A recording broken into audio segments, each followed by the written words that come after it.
L'hiver avait refermé ses mâchoires sur la frontière comme une promesse de mort, et le vent descendait des hauteurs avec une colère ancienne, sifflant entre les arbres nus, fouettant la peau jusqu'à l'os. La neige effaçait tout, les traces, les routes, même l'idée qu'un secours puisse encore exister. Au bord d'un ancien relais abandonné, dont les murs penchaient comme un vieil homme épuisé, une toile déchirée tenait debout par miracle. À l'intérieur, la lumière tremblante d'un feu presque éteint révélait une jeune femme agenouillée, le visage tiré par la fatigue et la peur. Élise serrait ses mains rouges autour d'une tasse vide, comme si elle pouvait en extraire un peu de chaleur. Devant elle, un petit garçon respirait avec difficulté sous une couverture trop mince, sa peau brûlante contrastant avec l'air glacé. À côté de lui, une fillette, trop silencieuse pour son âge, retenait ses larmes en fixant le visage de son frère. Élise n'avait que 25 ans, mais ses épaules portaient déjà le poids d'une vie entière. Elle n'était pas leur mère, mais elle était tout ce qui leur restait. Leur mère lui avait pris la main sur un lit de fortune, quelques semaines plus tôt, et lui avait fait promettre de ne pas les abandonner. Alors Élise avait continué la route vers l'ouest, suivant une caravane qui avait fini par faire demi-tour quand le ciel s'était assombri. Elle avait supplié, crié, juré qu'ils mourraient si on les laissait là. Personne n'avait écouté. Maintenant, il n'y avait plus de vivres, plus de bois sec, plus de certitude. Dans un geste désespéré, Élise jeta au feu ce qu'il lui restait de précieux, un morceau de tissu ayant appartenu à sa propre mère, et les flammes crépitèrent une dernière fois. Elle regarda les enfants, inspira profondément, puis se leva. « Je reviens » murmura-t-elle, sans savoir à qui elle mentait le plus, à eux ou à elle-même. Dehors, la tempête l'aveugla immédiatement. Chaque pas était une lutte, chaque respiration une brûlure. Le monde n'était plus qu'un mur blanc et hurlant. Puis, au milieu de ce chaos, un bruit lourd, régulier, presque irréel. Des pas. Une silhouette immense se dessina dans la neige, large comme un rocher, immobile face au vent. Élise voulut reculer, parler, crier, mais ses jambes cédèrent. La dernière chose qu'elle vit fut ce visage fermé, encadré d'une barbe givrée, et des yeux calmes, profonds, qui ne détournaient pas le regard. Quand elle rouvrit les yeux, la chaleur l'enveloppa. Un vrai feu brûlait. L'enfant respirait mieux. Et l'homme était là, silencieux, comme s'il avait toujours fait partie de cet endroit. Le feu ne s'éteignit pas cette nuit-là. Il brûla longtemps, nourri par des bûches épaisses que personne ne se souvenait avoir apportées, comme si la chaleur elle-même avait décidé de rester. Élise se réveilla plusieurs fois, le corps encore engourdi, le cœur battant trop vite, persuadée que tout cela n'était qu'un songe fragile prêt à se dissoudre. Mais chaque fois, la même réalité l'attendait. L'homme était là. Assis près des flammes, immobile, veillant. Il ne dormait presque pas. Quand elle ouvrait les yeux, elle le voyait ajuster une couverture, vérifier la respiration de l'enfant, ajouter du bois sans bruit. Il ne parlait pas, mais sa présence remplissait l'espace comme un rempart silencieux contre le froid. Au matin, la tempête s'était calmée sans disparaître tout à fait. La neige tombait encore, plus lente, plus lourde. L'homme avait déjà travaillé. Un morceau de viande fumait doucement au-dessus du feu, et une odeur simple, presque oubliée, se répandait dans l'abri. La fillette fut la première à se redresser. Elle observa l'étranger longuement, la tête penchée, puis demanda d'une petite voix s'il était réel. Il leva les yeux vers elle, surpris, et répondit simplement oui. Ce seul mot sembla suffire. Le garçon malade ouvrit les yeux à son tour, plus clairs, moins brûlants. Élise sentit ses genoux faiblir quand elle comprit qu'il allait mieux. Elle voulut parler, remercier, demander qui était cet homme, d'où il venait, pourquoi il les aidait. Aucun mot ne sortit. Il se contenta de lui tendre une tasse chaude. « Mangez » dit-il calmement, comme si c'était l'ordre le plus naturel du monde. Les heures passèrent ainsi, dans un silence ponctué de gestes précis. Il renforça la toile, colmata les fissures, apporta de la neige propre à faire fondre. Élise essaya de l'aider, maladroite, honteuse de sa faiblesse, mais il ne la repoussa pas. Il montra, sans expliquer. Les enfants mangèrent avec une prudence presque religieuse, puis, rassurés, se mirent à poser des questions, à rire timidement. Pour la première fois depuis des semaines, Élise entendit ce son et sentit quelque chose céder en elle. À la tombée du jour, alors que le vent recommençait à gémir dehors, une peur sourde la saisit. Il allait partir. Elle le savait. Les hommes comme lui ne restaient pas. Ils sauvaient, puis disparaissaient. Lorsqu'elle le vit se lever et enfiler son manteau, son cœur se serra. Elle se leva à son tour, sans réfléchir, et sa voix trembla malgré elle quand elle parla. « Ne nous laissez pas ici. » Il s'arrêta. Lentement, il se tourna vers elle. Son regard n'était ni dur ni fuyant, seulement fatigué, chargé de quelque chose d'ancien. Il observa les enfants blottis près du feu, puis reposa son manteau. « Je reste, dit-il simplement. » Et pour la première fois depuis que l'hiver les avait engloutis, Élise sentit que la nuit pouvait passer sans les emporter. Les jours suivants se confondirent dans une lumière pâle, rythmée par le craquement du feu et le souffle régulier du vent contre la toile. La neige tombait encore, mais moins féroce, comme si la montagne elle-même avait relâché un peu sa prise. L'homme resta. Toujours. Il sortait à l'aube et revenait avant la nuit, les bras chargés de bois, parfois d'un petit gibier, parfois simplement de silence. Élise apprit à reconnaître ses pas avant même qu'ils n'apparaissent, lourds mais mesurés, jamais pressés. Elle l'observait sans oser le faire trop longtemps, fascinée par la façon dont il occupait l'espace, non par domination, mais par nécessité. Un après-midi, alors qu'elle étendait des vêtements encore humides près du feu, un objet glissa de son sac et tomba sur le sol gelé avec un tintement sec. Élise se pencha et le ramassa avant même de comprendre ce qu'elle tenait. C'était ancien, usé par le temps, mais indéniable. Une petite plaque de métal, gravée, marquée par une vie d'avant. Elle leva les yeux vers lui, hésitante. Il la vit. Son corps se figea une fraction de seconde, comme si le froid venait soudain de l'atteindre. Il ne lui arracha pas l'objet des mains. Il se contenta de le reprendre lentement et de le glisser hors de vue. Avant, dit-il simplement. Elle comprit que ce mot contenait une frontière qu'il ne franchirait pas facilement. Le soir venu, les enfants s'endormirent blottis l'un contre l'autre, apaisés par cette étrange sécurité nouvelle. Le feu crépitait doucement, projetant des ombres mouvantes sur les parois. Élise resta éveillée, incapable de trouver le sommeil. Elle finit par parler à voix basse, sans le regarder. « Vous avez perdu quelqu'un, n'est-ce pas » Il ne répondit pas tout de suite. Ses mains continuaient de tailler un morceau de bois, lentement, avec une précision presque douloureuse. Puis, sans lever les yeux, il dit qu'il avait eu une famille autrefois.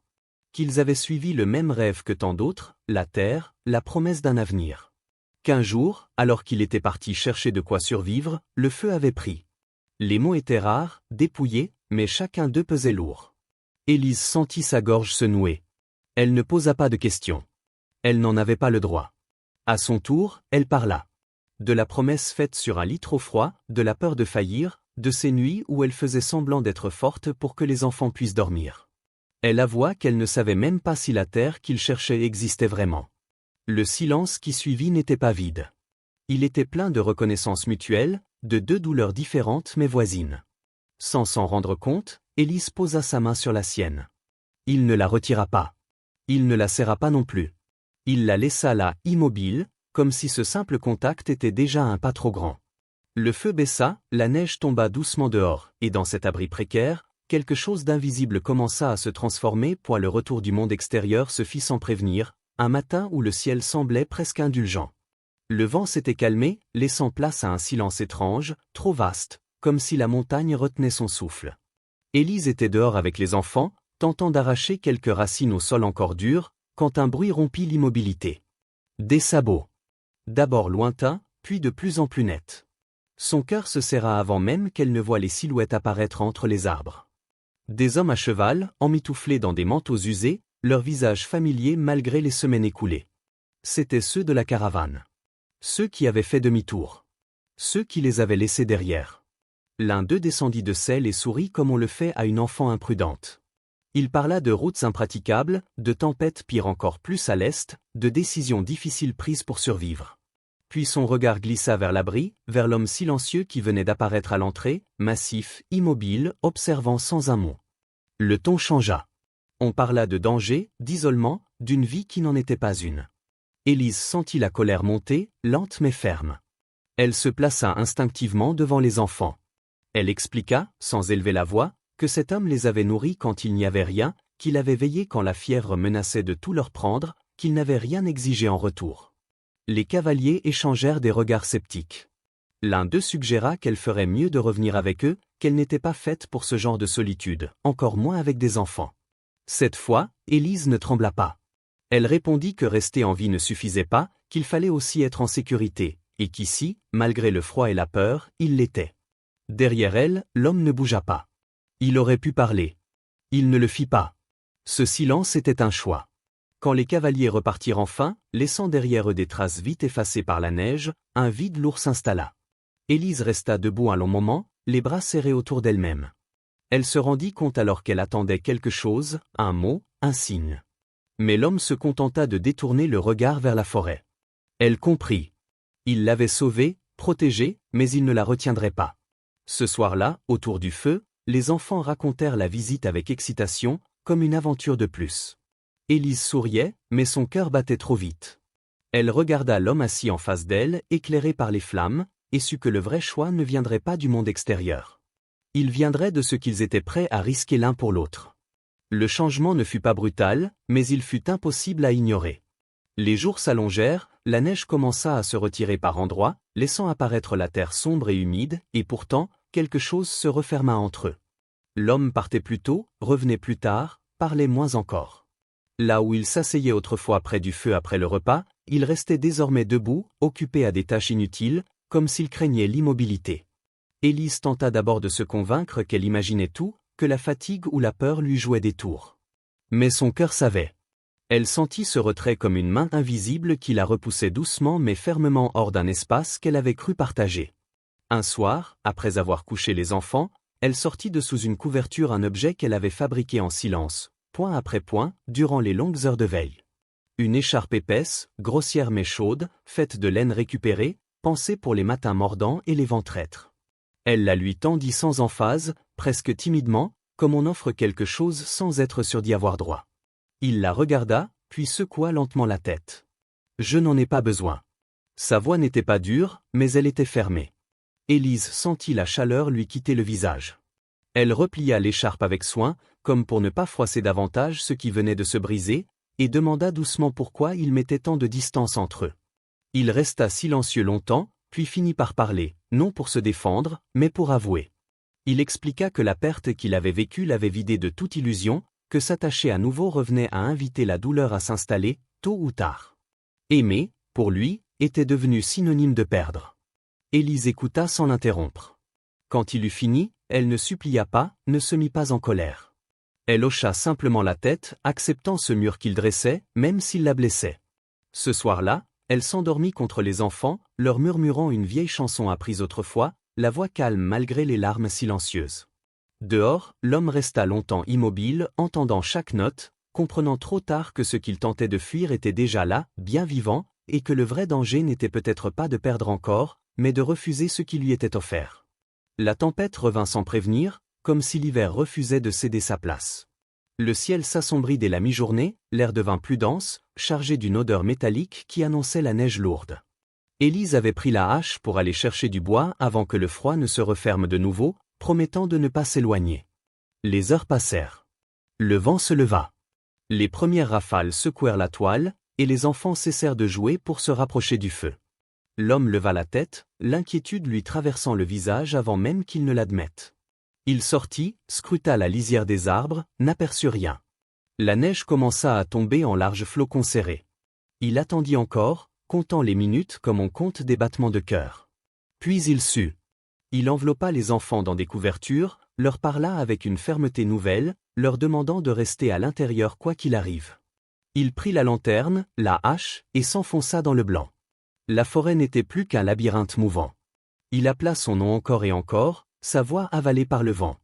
Chaque pas était un combat, chaque inspiration une brûlure. Il suivit des traces à moitié effacées, une branche brisée, un morceau de tissu accroché à l'écorce. Et puis il la vit, recroquevillée près d'un tronc, la neige couvrant déjà ses épaules, ses doigts engourdis tendus comme si elle avait voulu s'accrocher au monde. Il tomba à genoux, la serra contre lui, murmura qu'il était là, qu'il ne partirait pas, qu'il ne la laisserait plus jamais. Il la porta sans réfléchir, son corps lourd d'une peur qu'il n'avait plus la force de nier. De retour à l'abri, il fit monter le feu, frotta ses mains, veilla toute la nuit, refusant de fermer les yeux. Quand elle revint enfin à elle, son regard se posa sur lui avec une douceur fragile. Il lui dit qu'elle était en sécurité, qu'elle était chez elle. Et dans cette phrase simple, dite sans détour, il comprit qu'il avait déjà fait son choix depuis longtemps. Point le dégel arriva lentement, presque timidement, comme si la terre elle-même craignait de croire au retour des jours cléments. La neige se retira par plaques irrégulières, laissant apparaître une herbe pâle, encore fragile, mais vivante. Les enfants couraient de nouveau autour de l'abri, leur rire porté par un vent plus doux, un vent qui ne mordait plus. Élise reprenait des forces, un pas après l'autre, retrouvant peu à peu ce corps qu'elle avait oublié en ne pensant qu'à survivre. L'homme, lui, ne s'éloignait plus comme avant. Il restait près d'elle, sans grand discours, mais avec une constance nouvelle, une présence assumée. Les gestes parlaient pour lui. Une tasse posée près de sa main avant qu'elle ne la demande. Une couverture ajustée sans un mot. Un regard qui ne fuyait plus. Un matin, alors que la lumière dorée filtrait entre les branches encore nues, il s'arrêta près d'elle, hésitant comme un homme qui n'a jamais appris à demander. Il lui parla simplement, sans promesse grandiose, sans embellir la réalité. Il dit qu'il n'avait ni maison solide ni richesse, seulement cet endroit rude, ses enfants déjà ancrés dans son cœur, et la certitude qu'il préférait affronter toutes les tempêtes avec elle plutôt qu'une seule journée sans elle. Élise l'écouta sans pleurer, sans trembler. Elle posa sa main sur la sienne et répondit qu'elle ne cherchait pas un refuge parfait, seulement quelqu'un qui resterait quand tout inciterait à partir. Ce fut ainsi qu'ils se choisirent, sans témoin officiel, sous le regard tranquille de la montagne. Quelques jours plus tard, près d'un ruisseau libéré de la glace, ils s'unirent simplement, entourés des enfants, de la lumière neuve et du silence respectueux de la nature. Rien n'était facile, mais tout était vrai. Lorsqu'ils quittèrent enfin les hauteurs pour rejoindre la vallée, ce ne fut pas pour fuir, mais pour commencer. Élise se retourna une dernière fois vers la montagne, puis avança sans regret. Elle avait compris que certains foyers ne se construisent pas avec des murs, mais avec le courage de rester. Et si cette histoire vous a touché, si elle a réveillé en vous la chaleur d'un feu après un long hiver, alors prenez un instant pour aimer cette vidéo, la partager, et vous abonner afin de ne jamais manquer ces histoires où l'amour naît là où on l'attend le moins.